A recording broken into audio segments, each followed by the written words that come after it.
கடலூர் மாவட்டம் சிதம்பரம் அருகே உள்ள குமாரமங்கலம் கிராமத்தில் பொங்கல் திருவிழாவை முன்னிட்டு மண்ணின் வாசனையோடு தொடங்குகிறது ஒரு பாரம்பரிய வாழ்க்கை. வயல்வெளியோரத்தில் சுழலும் சக்கரத்தின் மேல் கைகளால் கலை பேசும் இளைஞரொருவர் தலைமுறைகள் கடந்து வரும் மண்பாண்டத் தொழிலுக்கு இன்று உயிர் கொடுத்து வருகிறார். ஒரு பிடி மண், சிறிது நீர், அதில் கலக்கும் அனுபவமும் பல ஆண்டுகளின் உழைப்பும். சில நிமிடங்களில் மண் ஒரு அழகான மண்பானையாக மாறுகிறது. அருகே அடுக்கி வைக்கப்பட்டுள்ள மண்பாண்டங்கள் இந்த கைவினைத் தொழிலின் கடின உழைப்பையும் அதன் மதிப்பையும் நினைவூட்டுகின்றன.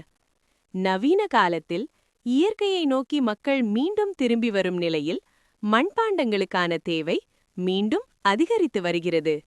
இந்த பாரம்பரிய தொழிலை பாதுகாப்போம். மண்பாண்ட தொழிலாளர்களின் கைகளில் பிறக்கும்